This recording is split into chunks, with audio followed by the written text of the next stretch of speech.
a gente vai conhecer a tecnologia EVI, que é reconhecida pela alta eficiência em um processo silencioso com a bomba de calor Ring Inverter. Para apresentar aqui essa inovação para a gente, nós vamos receber no palco o coordenador de treinamento da Ring, o Ricardo Amaral. Ricardo, seja muito bem-vindo aqui ao nosso palco, agora o palco do expositor. Muito bom te receber aqui. Por gentileza, Ricardo. Agora a gente volta para os fones. Vocês já sabem, quem está aqui acompanhando, canal 1, se alguém tiver algum problema para ouvir, só levantar a mão que os técnicos vão aí até a cadeira para ajudar vocês. Ricardo, fique à vontade aqui no nosso palco, agora com você. Boa tarde a todos. Obrigado pela participação. Meu nome é Ricardo, vou apresentar a tecnologia EVI da bomba de calor da Ring. Primeiramente, vamos conhecer quem que é a Ring, qual que é essa empresa. A Ring é uma empresa que foi fundada nos Estados Unidos em 1925, tem 24 fábricas pelo mundo, são 88 países onde temos produtos da Ring, mais de 13 mil colaboradores em 5 continentes, mais de 6 bilhões de vendas em 2023 e mais de 50 marcas que fazem parte do grupo Ring. Aqui nós temos algumas das marcas que fazem parte do grupo, são de aquecedores, de ar-condicionado, também de prestadores de serviço. Então, o que nós temos aqui para apresentar da Ring? Nós temos aqui a tecnologia EVI, que eu vou falar um pouco mais para frente. Temos também uma bomba de calor com conexão Wi-Fi. Ela tem o timer de programação. Temos o gabinete, que é em ABS, não temos problemas de oxidação. Um ruído, que é baixo, que é uma característica das bombas de calor da Ring. E ela pode aquecer tanto como resfriar. A tabela que nós temos é completa, onde nós vamos ter as potências em BTUs. São 4 modelos, a RB24, a RB48, a 61 e a 80. Qual que é a diferença que nós temos entre uma bomba de calor e uma bomba de calor que não é inverter? Nós temos a convencional, onde nós vamos ter uma economia com a inverter em média de 30% a 50% em comparação entre uma convencional. A bomba de calor da Ring, um diferencial dela é trabalhar com uma temperatura até menos 25 graus. Uma inverter normal seria menos 10, menos 7. Por que ela consegue chegar a menos 25? Por conta da tecnologia EVI. E chega também numa temperatura de 43 graus ambiente. Temperatura de trabalho, ela pode trabalhar de 6 graus até 42. Por que ela chega até 42 e não só 40? Porque é uma bomba que tem a tecnologia EVI, então ela tem uma potência, ela tem um rendimento maior que proporciona a gente ter uma temperatura maior final, onde a gente coloca no modo SPA. A diferença do gás que nós temos, que é no caso do 410 com o R32, o R32 ele tem se a gente tiver um vazamento dele no ambiente, ele tem um potencial muito menor com o aquecimento global. Também temos a parte do resfriamento. Ela tem um resfriamento, uma potência maior, por isso faz com que você tenha um volume de fluido na máquina menor em comparação com o 410. Aqui nós vamos apresentar justamente a diferença entre a tecnologia não EVI e EVI. Um equipamento normal, ele vai ter uma entrada de gás do fluido e uma saída. Aqui é a válvula de expansão. Quando a gente vem para o EVI, qual que é a diferença? É justamente aqui. A gente acaba tendo no meio do caminho do fluido, ele vai tirar uma parte desse fluido e vai jogar para dentro do compressor. E é um fluido, podemos dizer que é um fluido morno. E aí quando eu tenho a junção do fluido que é frio, que já está vindo, com o fluido mais quente, você tem um potencial que vai levar de 27% mais ou menos, 23%, até 30% a mais de rendimento para a sua bomba de calor. Aqui é só para a gente ter uma imagem onde você tem a entrada do fluido, que ele vai estar morno. Nós temos o fluido, que na cor azul, que ele vai estar frio, e o fluido que vai estar saindo quente. Então, quando você junta esses dois fluidos aqui, ele vai poder fazer com que você tenha de 23%, 27% até 30% a mais de potência. Esse, então, é o diferencial que nós temos entre uma máquina que não é EVI, de uma máquina que é o EVI. E é só para a gente ver um pouquinho mais de detalhe. Esse é um sistema onde nós temos a temperatura de entrada, né, quando a gente está tendo a temperatura do fluido, que está saindo do evaporador, um exemplo que está entrando no compressor, e depois que ele é comprimido, ele vai sair a mais ou menos 95 graus. Então esse é o ganho que eu estou tendo numa máquina comum. Quando eu vou para o EVI, a gente está vendo aqui que antes eu tenho aqui uma válvula flecha, onde eu vou tirar uma parte do fluido, praticamente eu saio, vai ter os mesmos 70, só que eu vou ter uma temperatura de 116. O que acontece? Como eu tenho um fluido que está chegando mais quente aqui no evaporador, eu vou ter uma temperatura maior para trocar com a água. Isso vai fazer com que eu tenha uma melhor performance da minha bomba de calor. E nisso eu vou ter uma economia de energia elétrica também. Então esse é um diferencial entre uma EVI e uma máquina não EVI. Só para a gente entender um pouquinho isso em quilowatts. Quando eu tenho uma bomba aqui em quilowatts, a gente vai pegar aqui uma temperatura de menos 5 até 30. Uma bomba EVI, trabalhando a 100%, mesmo numa temperatura negativa de menos 5 graus, eu estou entregando 7,33 quilowatts. Esse aqui a gente pegou o modelo de 48.000 como exemplo. Se a gente vai pegando 0 graus, vai aumentando. Isso faz com que a gente, mesmo numa temperatura muito fria, a gente ainda continue aquecendo a água da piscina. Que seria, praticamente, ele trabalha com menos 25 até 43 graus.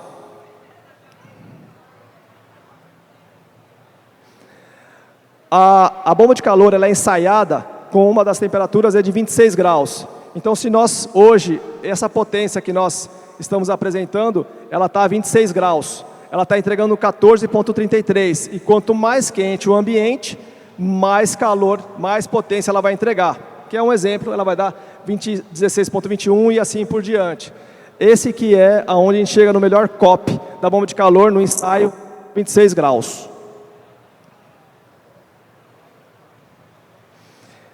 No resultado final para o nosso cliente, o que ocorre? Eu tenho aqui uma bomba com aquecimento de uma inverter comum. Vamos supor que eu estava elevando a temperatura de 26 até eu quero chegar a 30. Vamos supor que eu estou levando lá mais ou menos 2 dias.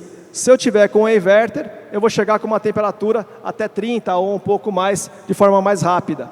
Então, quando eu tenho o modelo EVI, ela vai ter um rendimento maior, econômico, e também vai entregar muito mais para o nosso cliente lá na ponta. A bomba de calor também possui a parte que é para trabalhar com água quente ou para refrigerar a água ou para aquecer.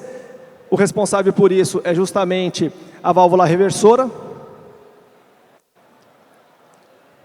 E tudo isso vai acontecer porque nós temos uma placa eletrônica que vai fazer com que tudo isso aconteça. A válvula de expansão eletrônica é o grande mestre. Por quê? É ele que vai fazer com que você tenha aqui o fluido adequadamente para chegar nesse ponto. O trocador de calor, aonde passa a água, o fluido térmico. Então aqui na parte azul, por fora, eu tenho a água e aqui dentro eu tenho o fluido térmico. O fluido térmico ele vai estar quente. A diferença de temperatura ideal entre a entrada e a saída da água são de 2 graus, sempre. A diferença entre a entrada e a saída são de 2 graus.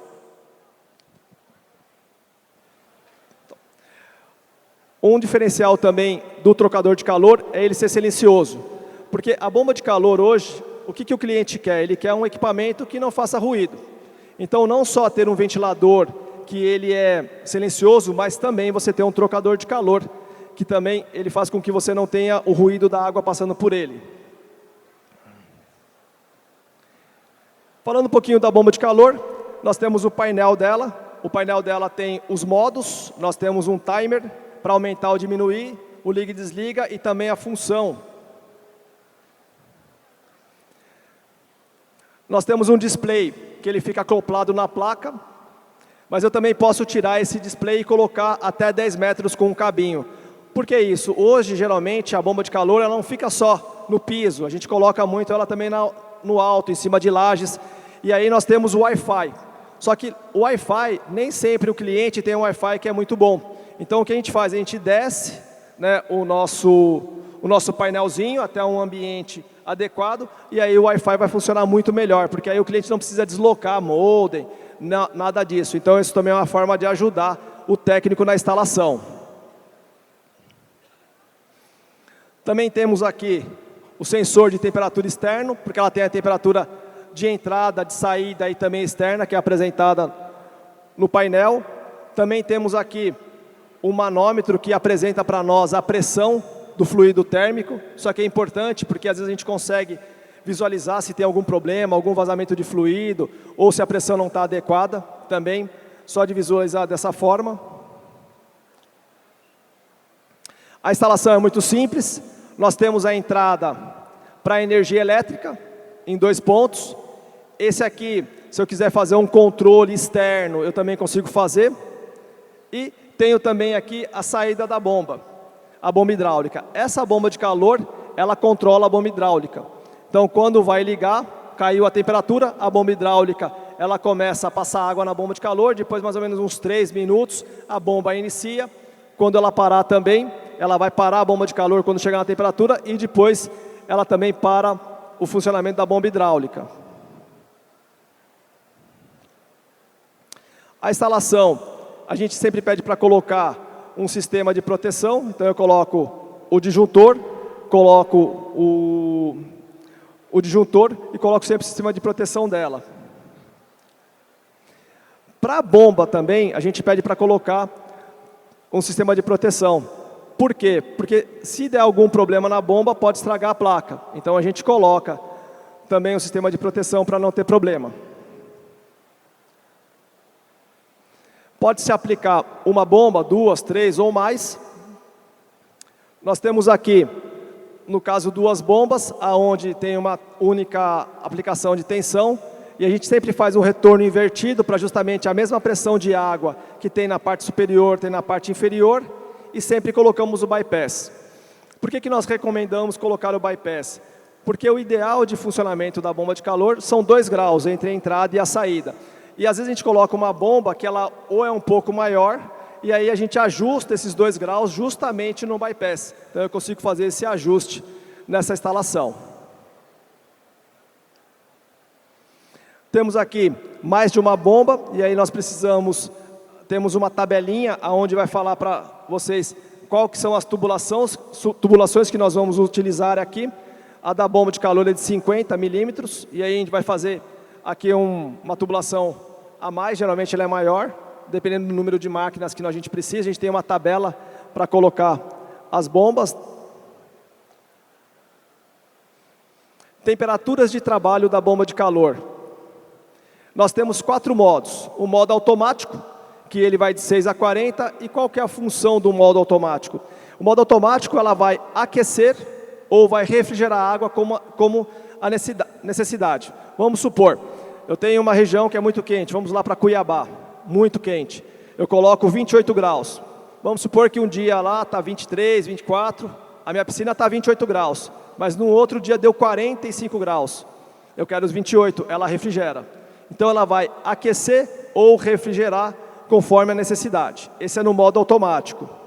Se eu colocar no modo aquecimento, já é diferente, ela sempre aquece. Ela chega na temperatura e para.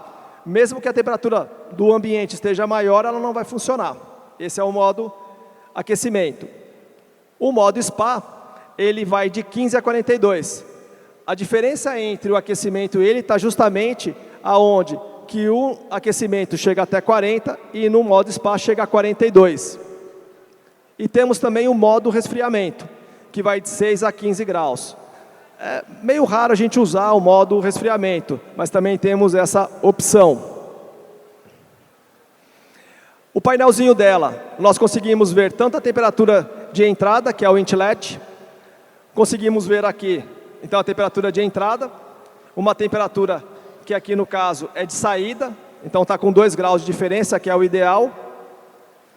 E temos também aqui a temperatura outdoor. Aqui no caso, nós temos uma piscina que estava entrando 20, saindo 22, e aqui a temperatura ambiente estava a 11,5 graus. Então estava bem frio nesse local. Conseguimos olhar aqui tanto a potência da bomba de calor, quanto que ela está gerando, se é 100%, 50%, 20% de potência. Estamos também aqui como conseguimos visualizar a vazão de água. Por quê? Por isso que a gente tem o bypass ali para a gente ajustar a vazão conforme a necessidade da bomba de calor.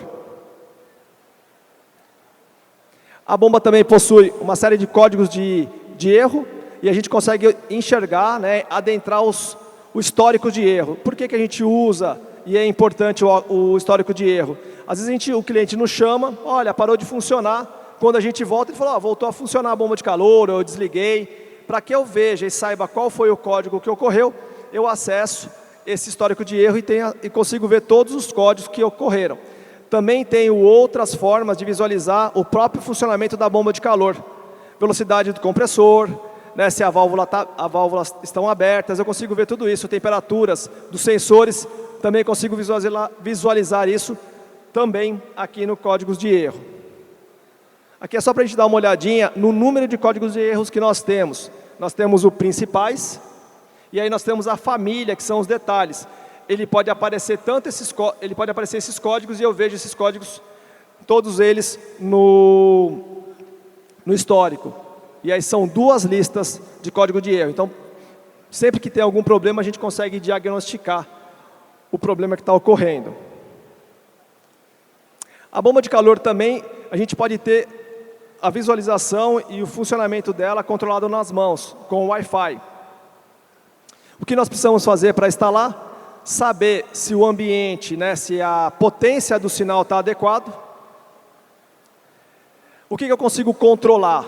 Eu consigo controlar o liga e desliga, consigo colocar timer nela, consigo visualizar se ela está ligada ou não, consigo visualizar a temperatura de entrada e saída. Então eu tenho todos os controles que eu tenho no painel, eu tenho também nas minhas mãos. É muito simples, eu vou baixar o aplicativo, que é Darwin Smart. Quando eu baixar o aplicativo, eu vou conseguir visualizar. Aqui a carinha dele, liga e desliga. Consigo ver a temperatura que está na piscina. Neste local eu consigo ver a temperatura de entrada e saída. Consigo aumentar ou diminuir a temperatura. E aqui tem os modos que eu consigo também visualizar nos modos, colocar os modos que eu desejo. Então, qual que é o sucesso da bomba de calor? Eu acabo tendo uma placa eletrônica que controla todo o equipamento. Então, tudo que isso vai acontecer nela, o funcionamento dela está todo ele no controle, na placa. Eu tenho o aquecimento, que está relacionado ao compressor e à tecnologia EVI. E a gente fecha com o silêncio e com a troca, que é feito no trocador de calor, que nós temos, que é de titânio. E eu fecho aqui. Obrigado, pessoal. Muito obrigada, Ricardo. Alguém quer aproveitar e fazer uma pergunta aqui para o Ricardo, tirar alguma dúvida? Aqui a gente vai trazer um microfone para você. Aqui, ó, Kelly. Boa noite. Boa noite. Eu queria saber, para uma piscina de 120 mil litros, qual que seria o modelo de máquina precisa e qual é o gasto de energia? Toda vez que a gente precisa colocar uma bomba de calor, a gente precisa fazer o cálculo. Por quê? Tem que fazer um cálculo. Porque são muitas variáveis. A gente tem a questão da temperatura ambiente e a temperatura máxima que vai usar a piscina. Vamos supor que a temperatura ambiente mínima no local é 10 graus. E eu vou usar depois a 30 graus. Esse é um primeiro passo. Também tenho que saber se ela tem prainha, tenho que saber se ela tem borda infinita. Tudo isso eu vou colocando no cálculo porque são perdas de carga. Na realidade é uma piscina coberta, né? É uma piscina de academia que tem 120 mil litros de água. E normalmente eu mantenho ela aquecida em torno de 32, 33 graus. E o consumo de energia elétrica da bomba que eu tenho lá é muito alto hoje. Eu queria saber mais ou menos essa proporção aí. Eu teria que pegar e fazer o cálculo, porque de cabeça a gente não consegue determinar. O que acontece é que se você tem uma bomba de calor, sim, é fato, que ela é uma on-off, que nós chamamos, que é o modelo mais antigo, que ela liga e desliga. Em comparação com esse tipo de bomba de calor, a gente chega até 50% de economia. Porque qual que é a diferença? Por que chega na economia? Porque essas bombas de calor que são on-off, mesmo ela numa condição onde ela está terminando o aquecimento, ela está no mesmo ritmo, 100% de potência, enquanto as bombas de calor, que são as inverters, ela vai diminuindo essa velocidade. E aí é onde a gente entra na economia. Então, se você quiser passar, pode passar ali, a gente está aqui na frente e a gente faz um cálculo da bomba de calor. E aí eu já determino qual que seria para aplicar. Obrigado. Tá bom? Obrigado. Mais alguma pergunta? Quem quiser falar, só levantar a mão, que a gente leva o microfone. Alguém? Tirar alguma dúvida sobre os produtos? Não? Então, fechamos. Muito obrigada, Ricardo. Muito bom receber você aqui.